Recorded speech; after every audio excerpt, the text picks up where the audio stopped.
సుమా గారు మచిలీపట్నం నుంచి అడుగుతున్నారు. నిర్గమకాండం 20వ అధ్యాయము 7వ వచనం వాక్యం అడుగుతున్నారండి. నీ దేవుడైన యెహోవా నామమును వ్యర్థముగా నుచ్చరింపకూడదు, అదేవిధంగా అన్యజనులకు ఇల్లు అద్దెకి ఇవ్వవచ్చా అని అడుగుతున్నారండి.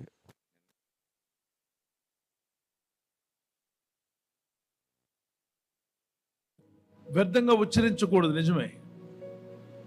యేసుక్రీస్తు నామాన్ని, మన ప్రభు యొక్క నామాన్ని గౌరవంగా, ఇప్పుడు మీ నాన్నగారి పేరుని ఎలా వాడతారు?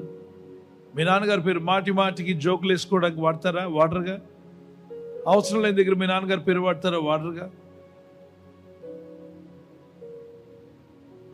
గౌరవప్రదంగా మీ నాన్నగారి పేరును వాడుకుంటారు. అలాగే యేసుక్రీస్తు నామాన్ని మనము గౌరవప్రదంగా వాడుకోవాలి తప్ప పిచ్చి పిచ్చిగా మనం దాన్ని వాడకూడదు. కొంతమంది బిడ్డలు నేను చూస్తున్నాను, ఒక బైబిల్ కళాశాలకు వెళ్ళాం. అక్కడ వెళ్తున్న వాక్యం చెప్పడానికి వెళ్తున్నాను. ఇంకా కొంతమంది పిల్లలు అదే ప్రేయర్కి చాపల్ ప్రేయర్ హాల్కి వస్తున్నారు. నేను నడుస్తున్నాను. వారికి తెలియదు నేను ఆ రోజు ప్రసంగికుడిని నేను వచ్చానని. ఆ స్టూడెంట్స్ని దాటుకుని వెళ్ళే టైంలో స్టూడెంట్స్ ఎవరి గురించి, యేసునామం గురించి చెప్పి ఎగతాళి చేస్తున్నారు. ఏమిటారో ఒక నిమిషం ఆగారు. అక్కడ ఒక కప్ప అటు నుండి ఇటు వెళ్తుంటే ఇక్కడున్న బ్యాచ్ అంటది ప్రభునామలు అటెలవే కప్ప అని. అక్కడున్న ముగ్గురు అంటారు మా దగ్గరికి అదే కప్ప ఇటెలవని ప్రభునామాన్ని వాడుతున్నారు. అప్పుడు నాకు వాళ్ళు బైబిల్ కళాశాలలో ఉంటూ ప్రభునామాన్ని, ఒక కప్పట అటు వెళ్తుంది ఆ గ్రూప్కి ఈ గ్రూప్కి మధ్యలో, ఈ గ్రూప్ వాళ్ళు అటెలవే అంటున్నారు, ఆ గ్రూప్ వాళ్ళు ఇటెలవే అంటున్నారు, మధ్యలో ప్రభునామాన్ని వాడుతున్నారు. నేను చెప్పాను, నాన్న ప్రభు యొక్క నామాన్ని వ్యర్థంగా ఉచ్చరించకూడదు, జాగ్రత్త. ప్రభునామాన్ని వ్యర్థంగా ఉచ్చరించి ఒక కప్ప గురించి మీరు మాట్లాడాల్సిన అవసరం ఉందా? ప్రభునామాన్ని, ప్రభునామం నా రోగికి ప్రార్థన చేస్తే వాడిని లేపెదను అన్నాడు ప్రభు. దాని కొరకు చేయండి. కప్పేటి పోతే మీకేంటి? దాని కొరకు యేసునామాన్ని వాడేస్తావా? మీ నాన్నగారి పేరు ఎంత గౌరవంగా నువ్వు పలుకుతావా, అలాగే దేవుని నామాన్ని అంత గౌరవంగా పిలవాలి. మనం ప్రార్థించడానికి వాడండి, దేవుని మహిమపరచడానికి వాడండి, సువార్త చేయడానికి వాడండి, ఆత్మను రక్షించడానికి వాడండి. ఈ నామంలో తప్ప వేరే నామంలో రక్షణ లేదని చెప్పడానికి వాడండి. అంతేగాని మన స్వార్థకరమైన కార్యక్రమాలకు వాడకూడదు. ఈ మధ్య మరి కొంతమంది ఫిలిమ్స్లో కూడా వాడుతుంటారు జీసస్ అని. వాడొద్దు. మీ సినిమాల్లో యేసుప్రభు వారి పేరు ఎందుకు వాడతారండి? మీ సినిమా మీ డబ్బు కొరకు చేస్తున్నారు, చేసుకోండి. ప్రభునామాన్ని వాడకండి. యేసుక్రీస్తు ప్రభు వారి యొక్క నామం వాడుతున్నారా, తీర్పులోకి వస్తారు. దయచేసి తీర్పులోకి వచ్చే పని చేయకండి. జడ్జిమెంట్, ఈ భూమి మీద జడ్జిమెంట్లు వేరు, పరలోక జడ్జిమెంట్ వేరు. ఈ భూమి మీద జడ్జిమెంట్లు ఏమో బతుకున్నప్పుడు వస్తాయి, సత్యాక వచ్చే జడ్జిమెంట్ దేవుని దగ్గర ఎదుర్కోవాలి. కాబట్టి ప్రభు యొక్క నామాన్ని వ్యర్థంగా మీరు ఉచ్చరించకూడదు. God bless you. Next question. అన్యులకు ఇల్లు అద్దెకి ఇవ్వవచ్చా? అంటే ఇక్కడ రెండు విషయాలు ఉన్నాయి. మనం అద్దెకి ఇవ్వాల్సి వచ్చినప్పుడు మరి ప్రభుని నమ్ముకుని ప్రార్థన చేసే వాళ్ళకి ఇస్తే, రోజు మీరు ప్రార్థన చేస్తారు, వాళ్ళు ప్రార్థన చేస్తారు, మంచిదే, ఆలోచన మంచిది. అలా అవకాశం ఉంటే అలాగే చేయండి. అలా కాకుండా ప్రభుని నమ్మిన వారు ఎవరు రాలేదు, వేరే వాళ్ళు వస్తున్నారు, 2 సంవత్సరాలకు ఇల్లు ఖాళీగా ఉంటుంది, వారికి చెప్పండి కొన్ని కండిషన్స్. మా యొక్క ఇంట్లో ఈ విధంగా ఉండాలండి, మా కండిషన్స్ ఏంటంటే మీరు ఉండొచ్చు, మా ఇంట్లో మీరు అద్దెకు ఉండొచ్చు, మీరు జీతం కూడా మరి శాలరీ అది మరి రెంట్ ఇవ్వచ్చు, రెంట్. కానీ ఇంట్లో పలానా కార్యక్రమాలు మీ పర్సనల్గా చేసుకుంటే ఓకే, కానీ వాటిని పబ్లిక్గా చేయకుండా మేము ఒక ప్రార్థన చేసుకునే ఇల్లు కాబట్టి మాకు ఇబ్బంది కలగొద్దు, మీకు మేము ఇబ్బంది కలిగించాం, మేము ఓనర్స్గా మీ మీద అధికారం చెలాయించాం అని చెప్పి మీరు అద్దెకున్నంత మాత్రాన మా మీద అధికారం చెలాయించే పరిస్థితి చేయవద్దు. సమాధానంగా ఉందాం అని మాట్లాడుకొని ఒక అగ్రిమెంట్ ఉంటుంది, అగ్రిమెంట్లు రాసుకుని వెళ్ళొచ్చు. God bless you.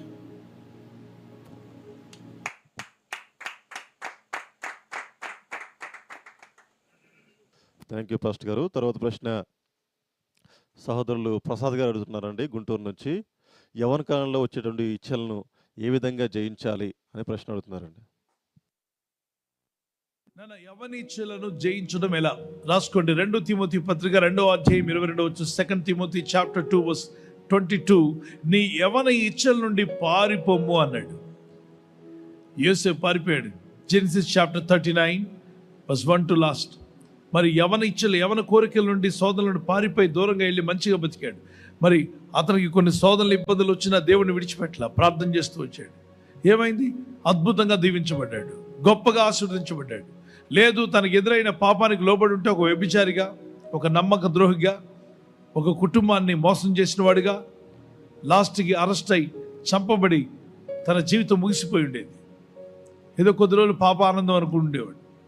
అల్పకాల సుఖభోగముల కంటే, అల్పకాల పాప భోగములకు ఆశపట్టు కంటే దేవుని ప్రజలతో శ్రమపడడం మేలని మోషే అనుకున్నాడు. హెబ్రీ పత్రిక 11:24 వచ్చిన, పెద్దవాడైనప్పుడు యవనుడు అవుతున్నావా, యవన కుమార్తెవు ఎదుగుతున్నావా, అయితే 3 విషయాలను చేయాలి. ఏం చేయాలి? మోషే ఏం చేశాడు? ఆ పని చేయండి. Psalms 119:11, Psalms 119:9, 119వ కీర్తన 9వ వచనం, నీ ఎదుట పాపం చేయకున్నట్లుగా నా హృదయంలో వాక్యం పెట్టుకున్నా అంటాడు 119:11 వచనంలో. Psalms 119:11. మరి Psalms 119:37, 37వ వచనం, కీర్తన 119:37లో, వ్యర్థమైన వాటిని చూడకుండా నా కన్నులు త్రిప్పివేయము దేవా, వ్యర్థమైన వాటిని చూడకుండా నా కన్నులు త్రిప్పివేయమని ప్రార్థించాడు. ప్రార్థించే రోజు యవనస్తులు దేనిని బట్టి వారి నడత శుద్ధి చేసుకోగలరు, మంచి ప్రవర్తన కలిగి ఉండగలరు అంటే దేవుని వాక్యమును బట్టి దాన్ని జాగ్రత్తగా చూసుకున్నట్టు చేతనే కదా. ఆయన వాక్యాన్ని బట్టి బ్రతకాలని ఆశపడితే తప్పక నువ్వు తప్పించబడతావు. దాంతోపాటు ప్రార్థన కూడా ఉండాలి. ప్రభువా, నన్ను శోధనలోకి తెగ దుష్టు నుండి తప్పించు నాయన. ఎలాంటి శోధన వచ్చే తప్పించుకునే కృపని మనం ముందే ప్రార్థన చేయండి. వివాహ వయసు వచ్చేంత వరకు పవిత్రంగా ఉండగలిగే కృప దయచేయమని. వివాహం అయిన తర్వాత వివాహం చేసుకున్న వ్యక్తితో మంచిగా దేవుని కుటుంబంగా మీ కుటుంబాలు ముందుకు వెళ్ళండి. ఏదైనా పొరపాట్లుంటే యేసు రక్తంలో కడగబడి ప్రభువా నీ కనికరం చూపిన బలహీనతలు తొలగించమని వేడుకొని ప్రార్థించి ప్రభుతోనే నడవండి. నేను పాపిని భజన చేస్తూ అక్కడే కూర్చుంటే పాతాళాన్ని ఈడ్చుకుపోతాడు సాతాను. నీ బలహీనతలు ఏమైనా ఉంటే ఒప్పుకొని విడిచిపెట్టి ప్రభు దగ్గర అడుగు.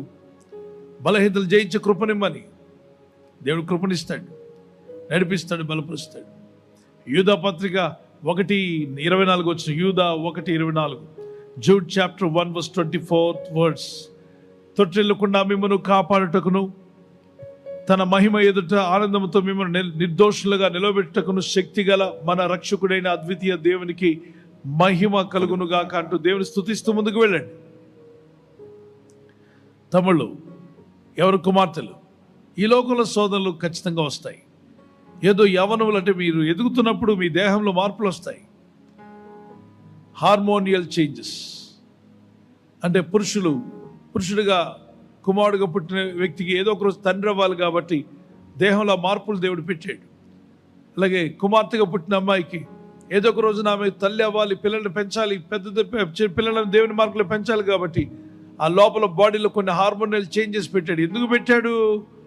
వాళ్ళు పెద్దవాళ్ళైనప్పుడు వివాహం అవుతుంది, వివాహం అయితే పిల్లలు కలుగుతారు, పిల్లల్ని మంచిగా పెంచాలి అన్న ఉద్దేశంతో దేవుడు పెట్టాడే తప్ప పిచ్చి పిచ్చి తిరుగుళ్ళకి లోకంలో జంతువుల్లాగా తిరిగి పాడైపోవడానికి దేవుడు పెట్టలే. అపవాది ఎప్పుడు కూడా దేవుడు పెట్టిన కార్యాన్ని చెడగొట్టడానికి ప్రయత్నం చేస్తాడు. నోరిచ్చింది దూషణ మాటలు మాట్లాడడం కాదు, మంచి మాటలు మాట్లాడడానికి. చేతులు ఇచ్చింది ఇతరులు చేసుకోవడానికి కాదు, మంచి పనులు చేయడానికి. ఓకే, మన జీవితాలను సరిచేసుకోవడానికి ఎన్నో అవకాశాలు ఉన్నాయి. మీ అందరికీ అవకాశాలు దేవుడు ఇచ్చాడు. సైకిల్ తయారు చేసిన వాడు సైకిల్ బ్రేక్లు పెట్టలేదా? స్కూటర్కి బ్రేక్ లేదా? కారుకు బ్రేక్ సిస్టమ్ లేదా? లారీకి బ్రేక్ సిస్టమ్ లేదా? ప్రతి బండికి, మనుషుడు చేసిన చిన్న బండి మొదలుకొని పెద్ద బండి వరకు ప్రతి బండికి బ్రేక్ సిస్టమ్ ఉంది. మరి దేవుడు చేసిన నీకు చిన్న వయసో, పెద్ద వయసో, యవన వయసో, కౌమార దశలో ఉన్నావో, బాల్యంలో ఉన్నావో, బ్యాచులర్గా ఉన్నావో, స్పిన్స్టర్గా ఉన్నావో, వివాహం కాకముందు, వివాహం అయిన తర్వాత నీ వయసులో ఉన్నప్పుడు ఇన్ని చిన్న బండికే బ్రేకింగ్ సిస్టమ్ ఉంటే దేవుడు చేత కలుగు చేయబడిన ప్రతి మనిషిలో కూడా బ్రేకింగ్ సిస్టమ్ ఉంది. దాన్ని సెల్ఫ్ కంట్రోల్ అంటారు. ఈ సెల్ఫ్ కంట్రోల్ని కంట్రోల్ చేస్తూ ఉండాలి.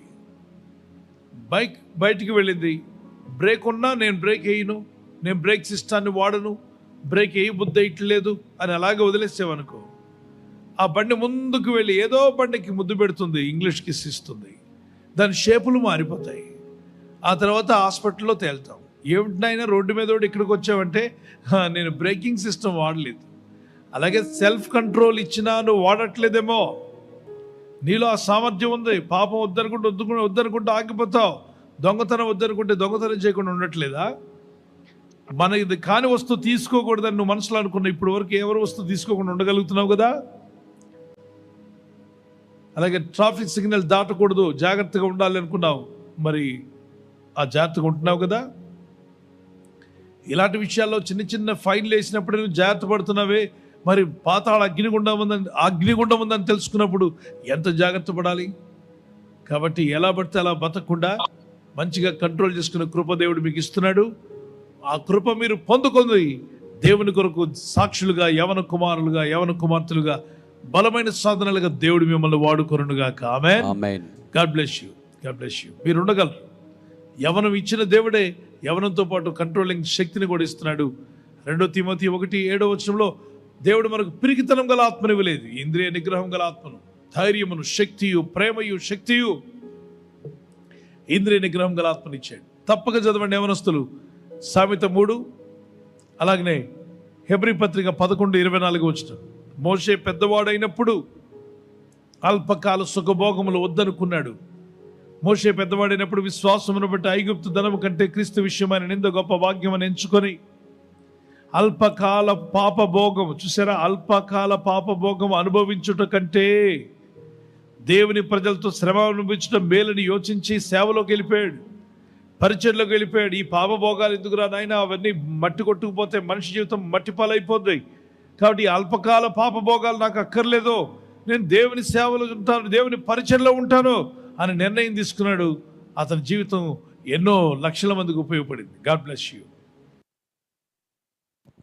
నా నెక్స్ట్ క్వశ్చన్ ఎవరైనా చేయి చూపిస్తే వారికి అవకాశం ఇవ్వండి. క్వశ్చన్స్ ఉన్నవారు మీరు చేయి చూపించండి. వారి పేర్లు చదవండి. ఎవరెవరు చేయి చూపించారు? సిస్టర్ విజయలక్ష్మి గారు. ముందు పేర్లు ఒక్క నిమిషం వెయిట్ చేయండి అమ్మా. పేర్లు చదవండి బాబు. ఎవరెవరు చేయి చూపిస్తున్నారు? వందనాలండి. వందనాలమ్మా. ప్రైజ్ నేను ఇక్కడ కర్ణాటకలో ఉంటా, మీకు ఇంత ముందే చెప్పాను. ఇక్కడ నేను మీదే ఆన్లైన్ లో వింటా ఉంటాను కరోనా టైం నుంచి. అదే మా పాప వాళ్ళ గురించి బెంగళూరులో ఉంటారు. వాళ్ళు చిన్న వయసు, వాళ్ళకి 7 సంవత్సరాలు 8 సంవత్సరాల పిల్లలే. వాళ్ళకి రొట్టె రసం తీసుకోవచ్చు అని ఇప్పిస్తున్నారంట వాళ్ళు. అది ఎంతవరకు కరెక్ట్? ఆ పిల్ల కూడా చాలా కోపంగా, సిరాగ్గా, అలాగా మాట వినకుండా అలా ఉంటుంది. దానివల్ల అలా ఉంటుందా అనేది మాకు సందేహం. అమ్మా, చిన్న బిడ్డలకి ఇవ్వాల్సిన అవసరం లేదమ్మా. చిన్నపిల్లలకి వాళ్ళకి ఎగ్ ఇమ్మనండి, ప్రోటీన్ కొరకు మంచి ఫుడ్ పెట్టమనండి. ప్రభు బలు ఇస్తే వాళ్ళకి బలం వస్తుందని ఇస్తున్నారా, లేకపోతే ఎనర్జీ వస్తుందని ఇస్తున్నారా, విటమిన్స్ వస్తాయని ఇస్తున్నారా? ఎందుకు ఇస్తున్నారు చిన్నపిల్లలకి? చిన్నపిల్లలకి ఇవ్వనక్కర్లా. యేసు ప్రభు వారు బల్ల ఇచ్చిన రోజు ఒకరి ఇంట్లో ఇచ్చారు. ఓకేమా? ఆ ఇంట్లో ఉన్న పిల్లలు కూడా ఆ ఇంటికి సంబంధించిన వాళ్ళు కూడా ఉన్నారు. ఆ ఇంటి ఓనర్కి ఇచ్చినట్టు కానీ, వాళ్ళే అసలు ఆ రొట్టెలు ద్రాక్షరసం అంతా సిద్ధపరిచింది వారే. ఆ ఇంట్లో చిన్న పిల్లలకి ఇచ్చినట్టు కానీ ఎక్కడ లేదు. ఆయన శిష్యులకు ఇచ్చారు. అలాగే నమ్మి బాప్తిజం పొంది ప్రభు శిష్యులుగా వెళ్తున్న వారందరికీ ఇవ్వచ్చు. చిన్నపిల్లలకి బల్లతో వాళ్ళు ఎదిగిన తర్వాత నమ్మి బాప్తిజం పొందుకున్నప్పుడు ఇస్తారు. చిన్నారులకు ఇవ్వాల్సిన అవసరం లేదు. అయితే కొందరు పాత నిబంధనలో కొన్ని విషయాలు తీసుకుని, పస్కా పండుగ కదా, ఇంట్లో వాళ్ళందరూ తిన్నారు, మనం తినవచ్చు అని కొంతమంది బోధలు అలా అయిపోయాయి. ఎక్కడైనా పిల్లలందరూ, ఇంటి వాళ్ళందరూ తిన్నారు, వాళ్ళందరికీ ఇవ్వచ్చు అని ఉందంటే లేదు. 1 కొరింథీ పత్రిక 11వ అధ్యాయం 28, 29, 30 వచనాల్లో ఇది ప్రభు శరీరమని వివేచింపక తిని త్రాగువాడు తనకు శిక్షావిధి కలుగుటకే తిని తాగుచున్నాడు. అంటే ఇది రొట్టె ఇచ్చినప్పుడు ఇది ప్రభు శరీరం అని, ద్రాక్షరసం ఇస్తే ప్రభు నా కొరకు చెందించిన రక్తం అని వివేచించకుండా తీసుకున్నప్పుడు తాము పరీక్షించుకోమన్నాడు, వివేచించమన్నాడు. ఇంత వివేచన పిల్లలకు ఉంటుందా? వారు పరీక్షించుకునే స్థితికి వారు ఎదిగారా? ఊహరాని పిల్లలకి 7 ఏళ్ళు 9 ఏళ్ళు ఆ చిన్నారులకు ఎందుకు ఇవ్వాలి? చిన్న బిడ్డలు ఏ మతంలో ఉన్న వాళ్ళైనా చిన్నపిల్లలందరి కొరకు ప్రభు శిలువ రక్తం ఖర్చు ప్రాణం పెట్టాడు కాబట్టి, వాళ్ళు ఏ రిలీజన్ అయినా, పసిపిల్లలు, చిన్నారులు, వారు బాప్తిజం తీసుకోకపోయినా ఓకే, వారి ఆత్మలు ప్రభు ఎదుకే వెళ్తాయి. వాళ్ళు ఎదిగిన తర్వాత, ఊహ వచ్చిన తర్వాత అప్పుడు స్వరక్షకుడు కావాలి అని వివేచన కలిగినప్పుడు బాప్తిజం పొందుకుంటారు. అప్పుడు నుండి ఇస్తారు. గనుక మీరు బోధలు రకరకాలుగా వచ్చేసాయి. అలా ఇవ్వనక్కర్లేదు. ఓకే. ప్రార్థన చేద్దాం. ఆ ఇచ్చిన సేవకులు, చెప్పిన సేవకులు తేడా చేశారు. పాపం మీ పిల్లలు తప్పు కాదు. ఆ బోధించే బోధకుడు చేస్తున్న ఒక విధంగా చెప్పాలంటే మిస్‌లీడ్ చేస్తున్నాడు అతను. మరొకరు బెంగుళూరులోనే మరొకాయన, మా ఇంట్లో కుక్క గూడా మాకు ఇంట్లో మనిషే. కుక్కను గూడా మా కొడుకులాగా మేము చూసుకుంటాం అని చెప్పి బల్ల తీసుకోండి కుక్కకు గూడా ఇవ్వండి అని చెప్పి కుక్క కూడా ఇస్తున్నాడు. ఆయన ఒక బోధకుడు. ఇది ఎంత లూజ్ అంటే, వాక్యం అన్నప్పుడు వాక్యం యొక్క విలువ లేకుండా బోధించడం, దేవుని యొక్క వాక్యానికి ఉన్న విలువను పక్కన పెట్టేయడం. ప్రభు బలి అనేటువంటిది అది దేవుని యందు విశ్వాసం ఉంచి నమ్మి బాప్తిజం పొందినటువంటి భక్తులు తీసుకునేటువంటి పరిస్థితి. అది వారికి మాత్రమే. ఎవరు పడితే వాళ్ళు అలా తీసుకోవడం కరెక్ట్ కాదు. పొరపాటున పిల్లలు తీసుకుంటే ఏదో శిక్ష వస్తుందని, శాపం వస్తుందని అనుకోవద్దు.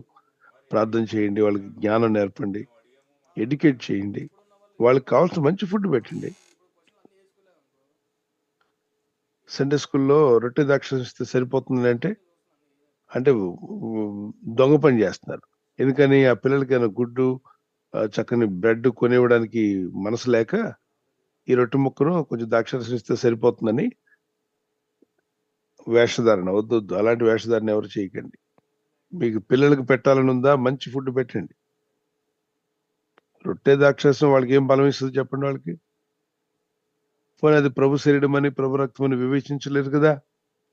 తమ తాము పరీక్షించుకునే స్థితి వారికి లేదుగా. 1 కొరింథీ 11, 24, 28, 29, 30 వచనాల్లో మరొకసారి మీరు చదువుకుంటే, తమ తాము పరీక్షించుకోకుండా తీసుకున్నవాడు మీలో కొందరు బలహీనులయ్యారు, కొందరు రోగం పాలయ్యారు అంటాడు. ఆ పరిస్థితి తెచ్చుకోవద్దు. గాడ్ బ్లెస్ యూ అమ్మా. ధైర్యంగా ఉండండి. సరైన బోధ, సరైన వాక్య క్రమంలోకి వెళ్ళండి. గాడ్ బ్లెస్ యూ అమ్మా.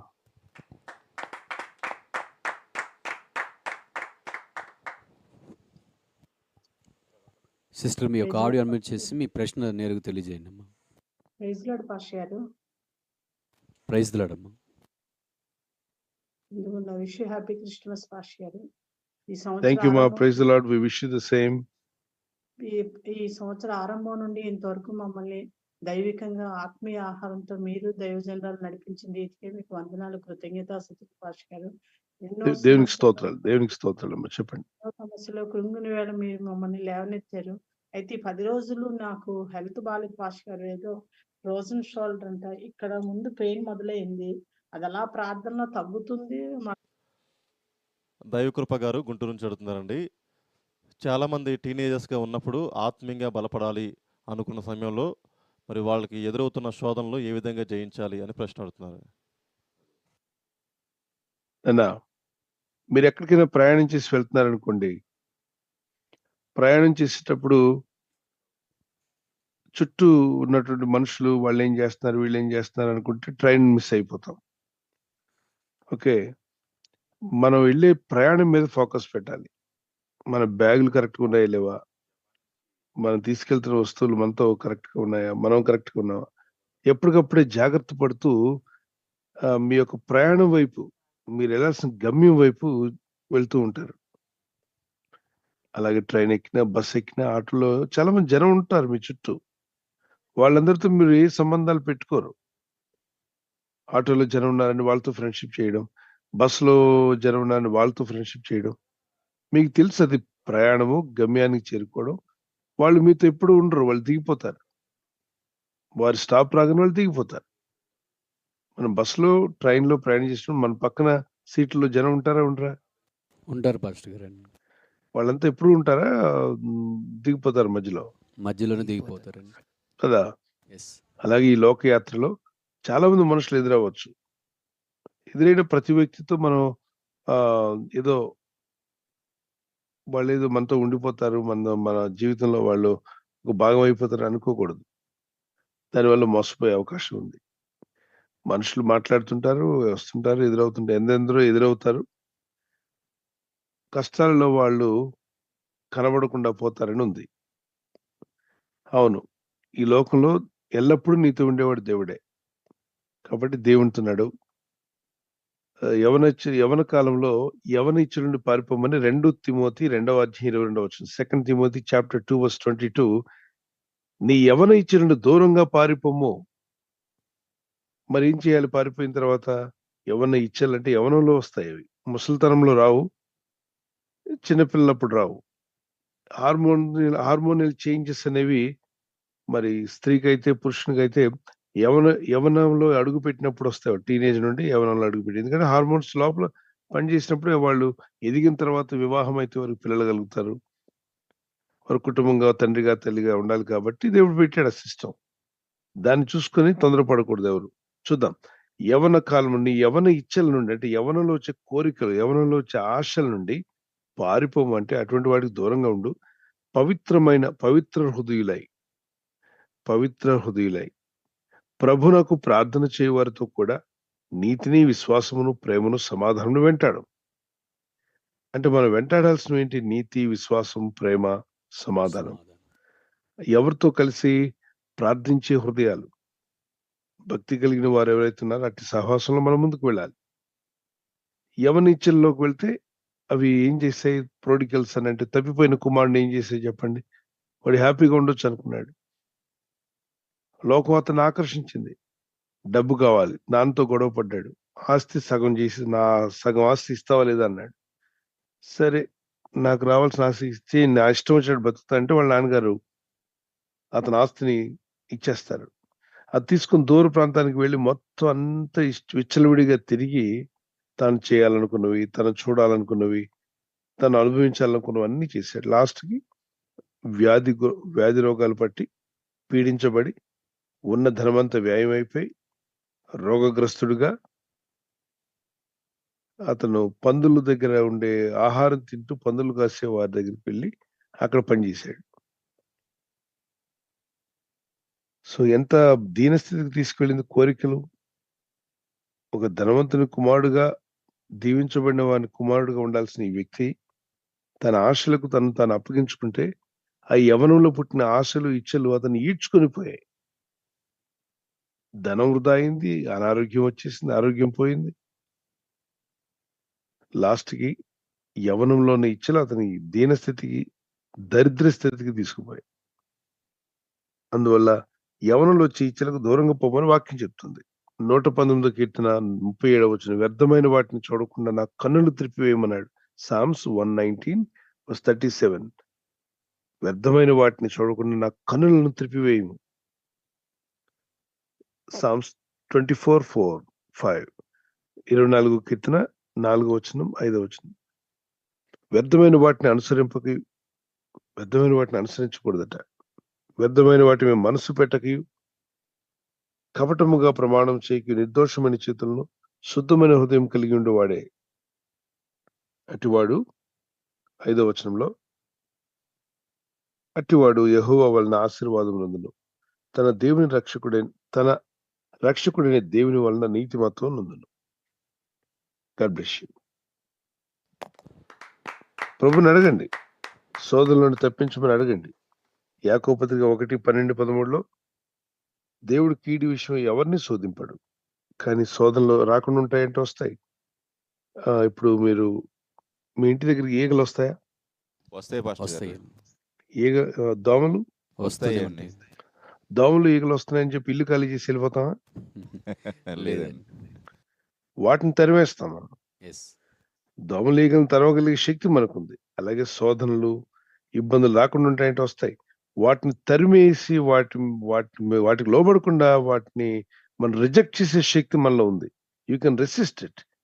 జేమ్స్ చాప్టర్ 4:7 దేవునికి లోబడి ఉండి అపవాదిని ఎదిరించేటప్పుడు వాడు మీ ఎదురు నుండి పారిపోతాడు.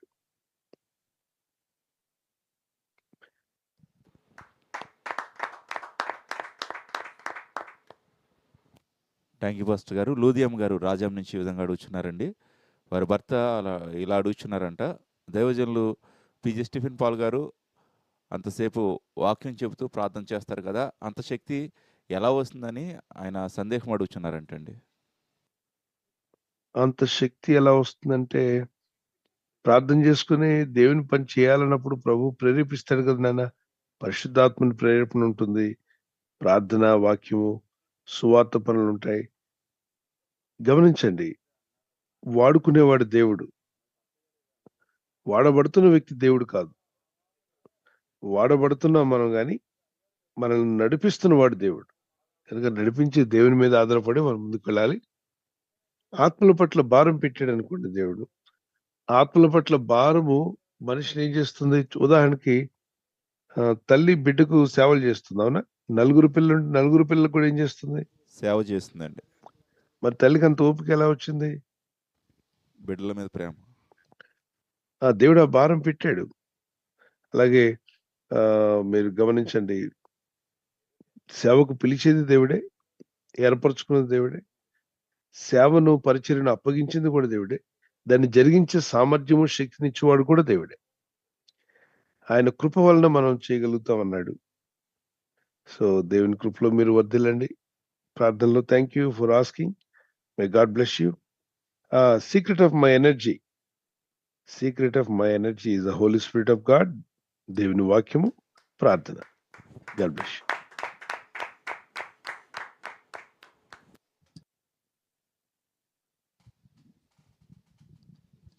థ్యాంక్ యూ పాస్టర్ గారు. తర్వాత ప్రశ్న భారతి గారు వేంసూరు నుంచి అడుగుతున్నారండి. ప్రకటన గ్రంథము 22వ అధ్యాయము 11వ వచనం వాక్య ప్రకారము, నా భర్త వలన బిడ్డల వలన నాకు శ్రమలు ఎదురవుతూనే ఉన్నాయి, వీటిని నేను ఏ విధంగా అధిగమించాలి అని ప్రశ్న అడుగుతున్నారండి. ఆ వాక్యానికి మీరు అడిగిన దానికి ప్రేయర్ రిక్వెస్ట్ అది. అంటే ప్రకటన గ్రంథంలో 22వ అధ్యాయంలో 11వ వచనంలో, అన్యాయం చేయవాడు ఇంకనూ అన్యాయమే చేయనిమ్ము, అపవిత్రుడైన వాడు ఇంకా అపవిత్రుడుగానే ఉండనిమ్ము, నీతిమంతుడు ఇంకను నీతిమంతుడిగానే ఉండనిమ్ము అని వాక్యం ఉంది కదా. ఈ వాక్యాన్ని బేస్ చేసుకొని ఆ విధంగా శ్రమలు వస్తున్నాయా అని ప్రశ్న అడుగుతున్నారండి. లేదమ్మా, అక్కడ ఏమంటున్నానంటే, ఎన్ని చెప్పినా మారని వ్యక్తులు ఉంటారు కదా. మాకు దేవుడు వద్దు, మాకు యేసు ప్రభు వద్దు, రక్షణ అవసరం లేదు అని చెప్పేవాడికి అలాగే ఉన్నాయి. చెప్పినా నేను మారను, నా బ్రతుకు ఇంతే, నేను ఇలాగే ఉంటాను, నాకు రక్షణ అవసరం లేదంటే ఓకే. అన్యాయంగా ఉంటాను, అన్యాయమే ప్రేమిస్తానంటే ఆయనకి ఇంకా అన్యాయం చేసుకుని బతుకు. దాని తీర్పు నువ్వు పొందుకుంటావు జడ్జిమెంట్ డే రోజున. అపవిత్రుడుగానే ఉంటాను, అపవిత్రతనే ప్రేమిస్తాను, అపవిత్రత వద్దనుకోవట్లేదు, కనీసం దేవా క్షమించు, నాలో అపవిత్రత ఉంది, నా అపవిత్రత నుండి నేను బయటపడాలనుకుంటున్నాను, నన్ను క్షమించు తండ్రి, నా శరీర బలహీనతలను మన్నించండి ప్రభు అని అడగకుండా అలాగే జీవిస్తాను, ఈ అపవిత్రతలను మునిగి తేలుతానంటే సరే, పందిలాగా బురదలో మునుగుతానంటే మునుగు. ఇప్పుడు ఎన్ని 10-20 సార్లు చెప్పాక కూడా మానకపోతే పిల్లలతో ఏమంటావు? సరే పోరా, నీ చావు నువ్వు చావు అంటావుగా. అలాగనే దేవుడు కూడా ఏమంటున్నాడంటే, అన్యాయంగానే ఉండాలని కోరుకుంటున్నావా? నీ బ్రతుకి అదేనా నీకు కావాల్సింది? అయితే అలాగే ఉండు. అపవిత్రుడుగానే ఉండాలని నువ్వు జీవిత ధ్యేయం అదే అనుకుంటున్నావా? నీకు ఎన్ని చెప్పినా మారవా? అయితే అలాగే ఉండు. మరి నీతిమంతులుగా మారాలనుకున్నావా? అయితే ఇంకా నీతిమంతులుగా మారు. పవిత్రులుగా ఉన్నావా? ఇంకా అధికమైన పవిత్రతలకు రా. రక్షణ పొందావా? అక్కడే కాదు, ఆ మెట్టుకి ఇంకా ఎదుగు రక్షణలో. దేవుని కృపలో ఎదుగు, దేవుని జ్ఞానంలో ఎదుగు. నేను త్వరగా వస్తున్నాను, వాని క్రియ చొప్పున ప్రతి వానికి జీతం ఇస్తాను. అది దాని అర్థం అది. కాబట్టి ఒకళ్ళ ఇంట్లో మీ భర్త గారి పిల్లలు మారకపోతే వాళ్ళని దేవుడు తీర్పు తీస్తున్నాడు అనుకోకండి. ప్రేయర్ చేయండి. ఈ రోజు కాకపోతే రేపైనా దేవుని ప్రేమ తెలుసుకుని రావాలని ప్రార్థిద్దాం.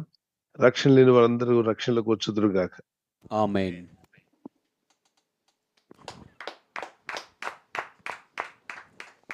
తర్వాత ప్రశ్న జపాన్ నుంచి వీణా నాయుడు గారు. మా కనెక్ట్ అయ్యారు. ప్రైజ్ లార్డ్ పాస్టర్ గారు. అమ్మా ప్రైజ్ లార్డ్, చెప్పండి. Praise Lord. ఫస్ట్ గా మీ అందరికి, ఫ్యామిలీకి, మీకు పిల్లలు ఇద్దరికి న్యూ ఇయర్ క్రిస్మస్ విషెస్ తెలియజేస్తున్నాను. And then wish you the same అమ్మా, wish you the same. yes, thank you. Rohan గారు, క్రిస్మస్ అనే పేరు అసలు ఎలా వచ్చిందని ఈ విధంగా ప్రశ్న అడుగుతున్నారు పాస్టర్ గారు. నాన్న, క్రిస్మస్ అంటే క్రీస్తుని ఆరాధించుట. ఓకే, క్రీస్తు అనే పేరు తెలుసు కదా. యేసు ప్రభువు జన్మించినప్పుడు మత్తయి సువార్త 1వ అధ్యాయం 21వ వచనంలో ఆయనకు యేసు అని పేరు పెట్టబడును. ఆయన తన ప్రజల పాపం నుండి వారిని విడిపించి రక్షించును కనుక ఆయనకి యేసు రక్షకుడు. యేసు అనగా తన ప్రజల పాపం అంటే ప్రజల పాపం నుండి విడిపించువాడు, రక్షకుడు. క్రీస్తు అంటే అభిషక్తుడు. Christ mass. క్రిస్మస్ లో మీకు స్పెల్లింగ్ లో ముందు క్రైస్ట్ వస్తాడు. క్రైస్ట్ మాస్ దాన్ని క్రిస్మస్ అని మనం పిలుస్తున్నాం. దాని అర్థం ఏంటి? క్రీస్తుని ఆరాధించుట. దేవుడు ఈ లోకాన్ని ఎంతో ప్రేమించాడని తెలుసుకొని ఆయన ఈ లోకానికి వచ్చాడు. అప్పుడు గొప్ప మహా సంతోషకరమైన వార్త అది. అది మామూలు వార్త కాదు, మహా సంతోషకరమైన వార్త. ప్రపంచమంతటికి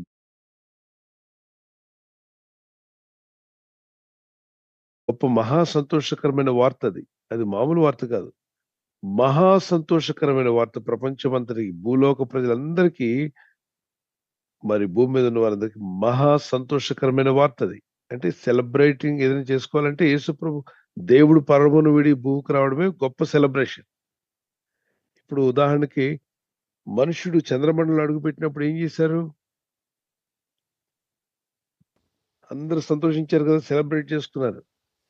1969లో నరులు ఎప్పుడైతే మనుషులు చంద్రమండలం అడుగుపెట్టారో ఓ గొప్ప సెలబ్రేషన్ చేసుకున్నారు. అది కాదు గొప్ప. పాపాత్ముడు వెళ్ళి చంద్రమండలం అడుగుపెట్టినా, అంగారకులు అడుగుపెట్టిన, జూపిటర్లు అడుగుపెట్టిన వేస్టే. కానీ పరిశుద్ధ దేవుడు నాడే సృష్టికర్త మానవ రూపం తీసుకుని భూమి మీదకి రావడం, that is the greatest celebration for man kind. ప్రజల కొరకు, ప్రజలు రక్షించడానికి. సర్వోన్నతమైన స్థలంలో దేవునికి మహిమ, భూమి మీద తనకి ఇష్టమైన వారికి సమాధానము. ఓకే, గొర్రెల కాపులు వెళ్ళి స్తుతించారు, దేవుడిని చూసి గణపరిచారు, వారు కన్న వాటిని విన్న వాటిని అందరికి చెప్పారు. జ్ఞానులు వచ్చి పెట్టెలు విప్పి బంగారు సామ్రాన్ని బోళమునిచ్చారు. సో మన దేవుని స్తుతించి గణపరచుటకు మంచి అవకాశం. క్రిస్మస్ అని ఎక్కడుంది? బైబిల్లో లేదు కదా. లేనప్పుడు ఎందుకు చేయాలి? ఏం చేస్తున్నావు? స్తుతిస్తున్నావా? స్తుతించమని ఉందా బైబిల్లో? ప్రార్థిస్తున్నావా? ప్రార్థించమని ఉందిగా. పాటలు పాడుతున్నావా? పాటలు పాడమని ఉందిగా. కేకులు తింటున్నావా? కేక్ తినమని లేదు. కానీ ఏది ఇచ్చినా, ఏది దేవుడు నువ్వు ఆహారంగా తీసుకుంటున్నా స్తుతించి తీసుకోమని ఉంది. ఓకే, కొత్త బట్టలు వేసుకుంటున్నావా? దేవునికి స్తోత్రం. మీకు వస్త్రములు ధరింపజేయవాడు నేనే అన్నాడుగా. వస్త్రాలు లేకపోతే తప్పేం కాదు. పాత బట్టలు వేసుకుని ఎలా ఉంటా, అది ఏ దోషము లేదు దానిలో. ఏం మనం బాహ్యంగా ఏం వేసుకున్నాం, ఏం వేసుకోలేదు దాని గురించి కంటే కూడా ఆత్మీయంగా ఎవరితో కనెక్ట్ అయి ఉన్నాం అన్నది కావాలి. సరే, ఇంటి మీద స్టార్ పెట్టారు. ఏంటి దాని అర్థం? యేసుప్రభు జన్మించినప్పుడు నక్షత్రం వెలిసింది కదా, లోకమంతటికి ఒక గొప్ప రక్షకుడు పుట్టాడని. సో మనం స్టార్ పెట్టినప్పుడు మన వీధిలో వాళ్ళు ఏమనుకుంటారు? వీళ్ళు క్రీస్తు ప్రజలు, యేసుప్రభుని వెంబడించే వాళ్ళు, వీళ్ళు యేసుప్రభు బిడ్డలు. ఆ స్టార్ చెప్తుంది. నువ్వు చెప్పకుండానే మీ వీధిలో వాళ్ళందరికీ నువ్వు చెప్పినట్టే. ఏమని? యేసుప్రభు బిడ్డగా నువ్వు ఉన్నావని.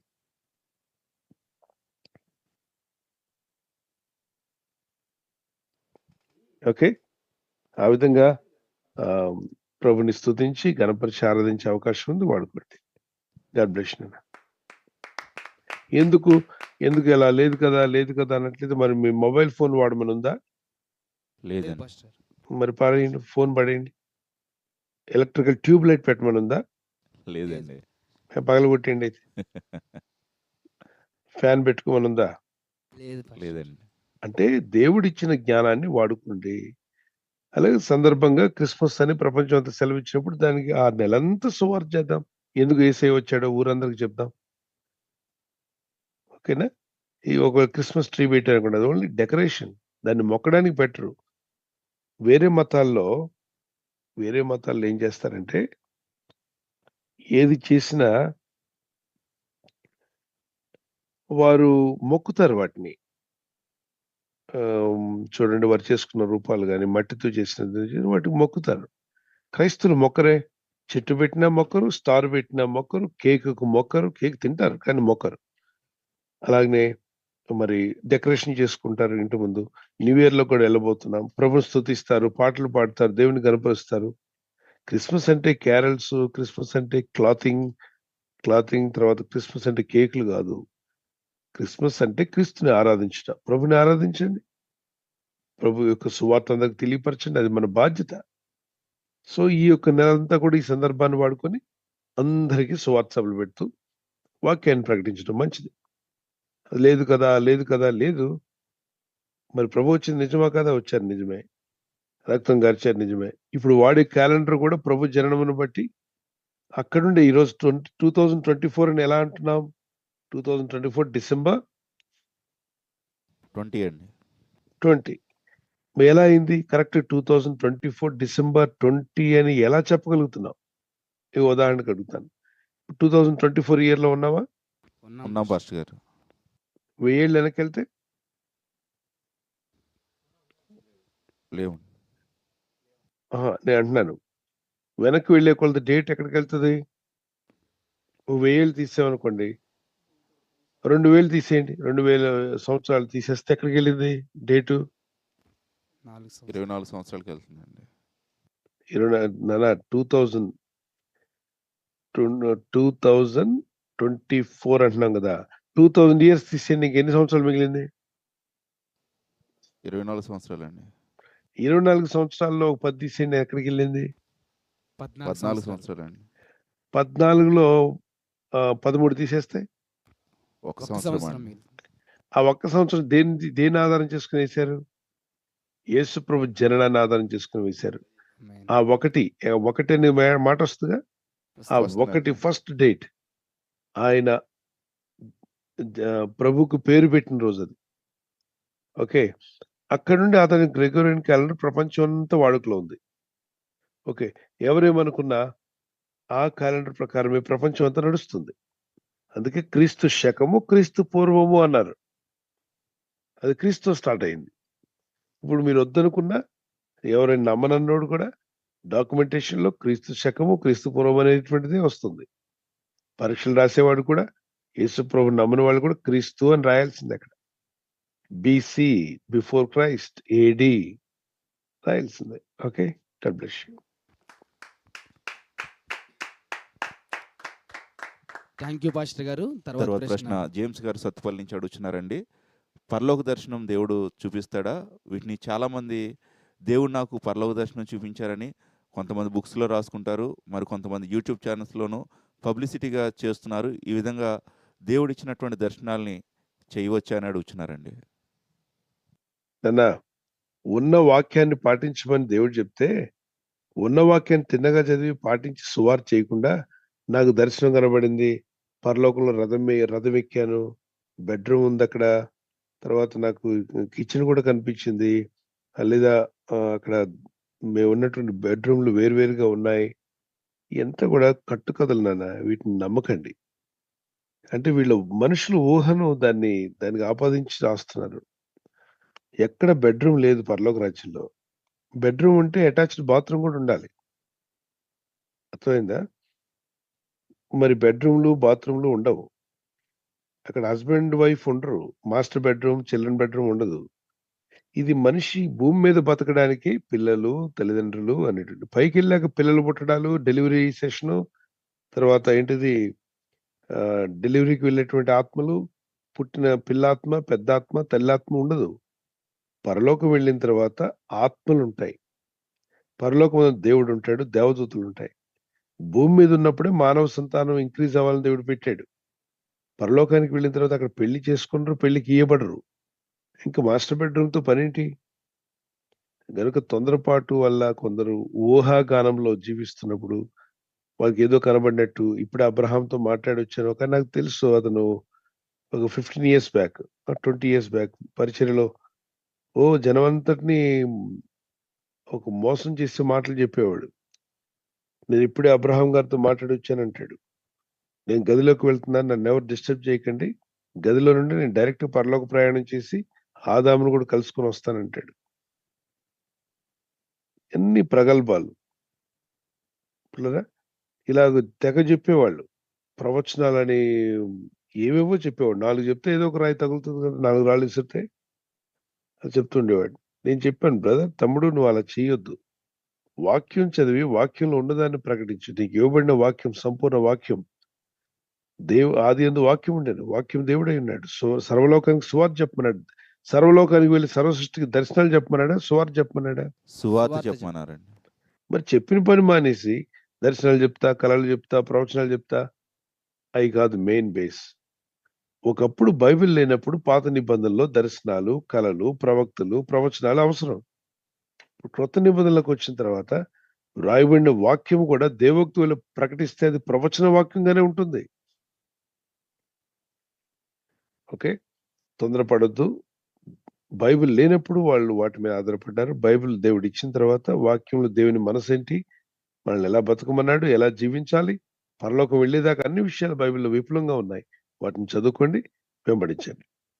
Okay, God bless. ఈ దర్శనాలు, కళలు, మేము అక్కడికి వెళ్ళాం ఇక్కడికి వెళ్ళాం అని చెప్పిన వ్యక్తి మరి తమ్ముడు కరోనా టైంలో వెళ్ళిపోయాడు. కరోనా వస్తుందని మరి దర్శనం ఎందుకు చెప్పలేదు? ఎప్పుడు పడితే అప్పుడు అబ్రహాం గారితో కలిసి, ప్రభుతో కలిసి పరదేశకు వెళ్ళి మాట్లాడొచ్చే వ్యక్తి కరోనా వస్తుందని ఎందుకు చెప్పలా? 1000 రూపాయల నోట్లు 500 నోట్లు మార్చేయబోతున్నారు మోడీ గారని చెప్పారా? ఎవరు చెప్పలా. పోనీ 2000 నోటు కూడా చెల్లకుండా ఆపేస్తారని చెప్పారు, అది చెప్పలా. వీళ్ళు అతిలోకి వెళ్ళకండి. ఇచ్చిన పని చేయకుండా ఇవ్వని పని వెంట వెళ్ళే వాళ్ళు చాలా మంది ఉన్నారు. ప్రభు మనకి ఇచ్చిన పని ఆత్మలు రక్షించేటువంటి పని, సర్వలోకానికి సువార్త ప్రకటించాలి, దేవుని మా నామము గణపరచాలి, ప్రార్థించిన అనుదినం అందరి కొరకు ప్రార్థించమన్నాడు. రాజుల కొరకు, ప్రధానుల కొరకు, మరి అధికారుల కొరకు ప్రార్థించమన్నాడు, సకల జనుల కొరకు ప్రార్థించమన్నాడు, మీ తోటి వారి కొరకు, ఇంటి వారి కొరకు, మీ వీధిలో ఉన్నవారు, రాష్ట్రంలో దేశంలో ఉన్న వారి కొరకు ప్రార్థన చేద్దాం, సువార్త ప్రకటిద్దాం. God bless you.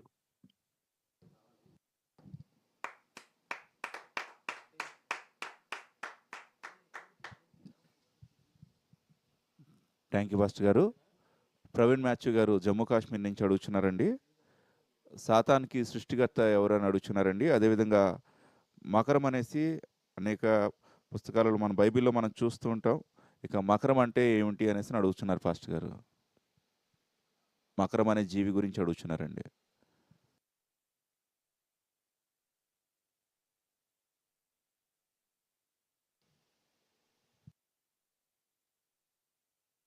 ఇప్పుడు దాన్ని చూస్తారా, ఇంటికి తెచ్చుకుంటారా దాన్ని? దేవుడు జీవులను కలుగు చేశాడు, నన్ను అనేక రకాలైన జీవులు కలుగు చేశాడు. ఓకే, యోబు గ్రంథంలో కూడా ఉంటుంది. వాటిని మనం దేవుడు కలుగు చేశాడు. అవి ఎక్కడున్నాయి? అది మకరం ఎక్కడుంది? మీకు ఎక్కడుందో తెలుసా? దీన్ని అవసరం లేని వాటి అంటే మనం వాటి గురించి ఆలోచిస్తూ ప్రభు అన్నాడా, ప్రశ్నించాడా? మకరముతో మీరు ఆడుకున్నది అన్నాడా బైబిల్లో? లేదండి.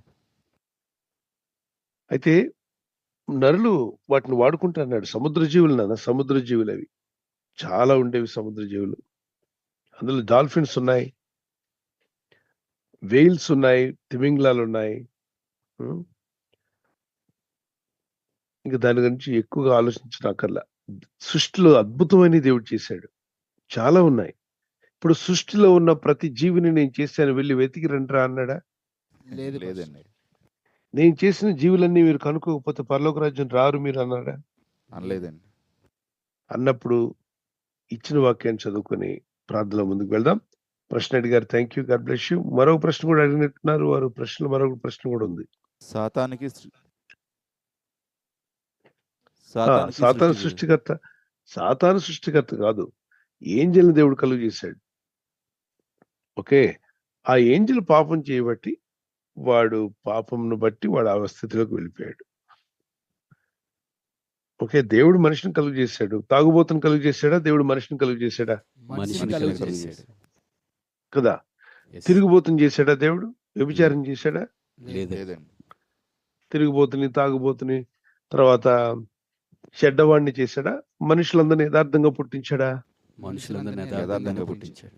ప్రసంగి 7:29 ప్రసంగి 7:29 మనుషులందరినీ దేవుడే యథార్థంగా పుట్టిస్తే మనుషులు తంత్రాలు కలుగు చేసుకుని దేవుడికి దూరం అయ్యారు. అలాగే దేవుడు మనిషికి స్వచిత్తం, సొంత ఇష్టం ఇచ్చాడు, free will.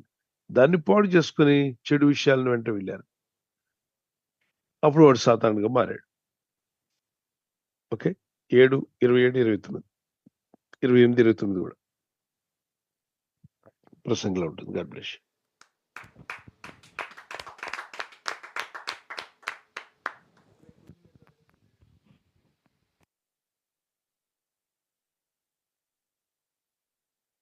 Thank you pastor గారండి. తర్వాత ప్రశ్న సహోదరి పద్మశ్రీ గారు హైదరాబాద్ నుంచి ఈ విధంగా ప్రశ్న అడుగుతున్నారు. మరి గడిచినటువంటి సంవత్సరం, పాత సంవత్సరం క్యాలెండర్స్ కానీ పాంప్లెట్స్ కానీ పడవేయవచ్చా, లేదా వాటిని ఏం చేయాలని ప్రశ్న అడుగుతున్నారు పాస్టర్ గారు.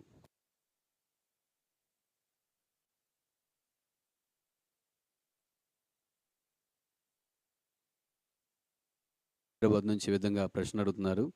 మరి గడిచినటువంటి సంవత్సరం, పాత సంవత్సరం క్యాలెండర్స్ కానీ పాంప్లెట్స్ కానీ పడవేయవచ్చా, లేదా వాటిని ఏం చేయాలని ప్రశ్న అడుగుతున్నారు పాస్టర్ గారు.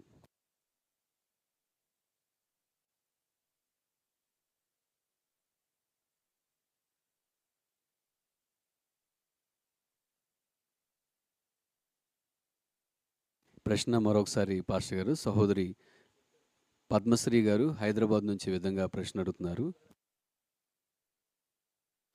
పాత క్యాలెండర్స్, పాంప్లెట్స్ వీటి మీద ఇది దేవుని వాక్యాలతో రాయబడిన అనేకం ఉంటాయి. వేటిని చెత్తకుండిలో పడైనా అక్కర్లేదు. వాక్యాన్ని గౌరవించండి. ఆ క్యాలెండర్లో పై భాగంలో మీరు చక్కగా వాక్యాలు తీసుకుని వాటిని చిన్న ఫ్రేమ్స్ చేసుకోవచ్చు, వాక్యాలు అంటించవచ్చు. పడవేయాలని నేను చెప్పను. వాటిని ఎన్నో విధాలుగా వాడుకోవచ్చు. అలా లేని పక్షంలో వాటిని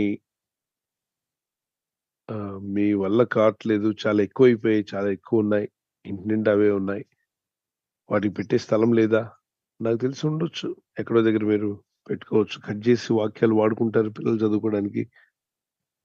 మా చింతనంలో మేము ప్రతి వాక్యం, ప్రతి డేటుకున్న వాక్యాన్ని తీసి ఆ కట్ చేసినవన్నీ కూడా పెట్టుకుని చదివేవాళ్ళం. ఇంకా అయిపోయిన క్యాలెండర్ కూడా. సో దేవుని వాక్యాన్ని మీ గుండెల్లో పెట్టుకోండి. ఒకవేళ అంతగా ఇక మీకు ఉపయోగపడే అవకాశం లేదంటే పేపర్ కట్టర్ అని ఉంది. పేపర్ కట్టర్, ఆ కట్టర్లో వేసేస్తే ఏమవుతుందంటే పేపర్స్ అన్ని కూడా ముక్కలు ముక్కలుగా కట్ చేసేస్తుంది. అది ఏ అక్షరం అనేది కూడా తెలియకుండా సన్న పీసులా కట్ అయిపోతాయి. బయట పడేస్తే ఏమవుతుందంటే అది ఎవరు కూడా చదవచ్చు. మరి వాక్యం ఇలా పడేసరికి బాధ కలుగుతుంది. దేవుని వాక్యం పడేయడం కూడా మంచిది కాదు. సో అది కట్టర్లో అంటే ఎక్కువైపోయి చాలా పాత పేజీలు అన్ని కూడా ఎక్కడ పెట్టాలో మాకు తెలియట్లంటే మరి కట్టర్లో వేస్తే పూర్తిగా అన్ని అక్షరాలన్నీ కూడా విడిపోతాయి, కనిపించవు, అది వాక్యంగా కూడా ఉండదు, పీసెస్ లాగా అయిపోతుంది. ఓకే, దాని తర్వాత మీరు తొలగించుకోవచ్చు. సాధారణంగా వాక్యానికి మనం విలువ ఇవ్వాలి, వాక్యాన్ని గౌరవించాలి, వాక్యమైన దేవుని కలిగి ఉండండి.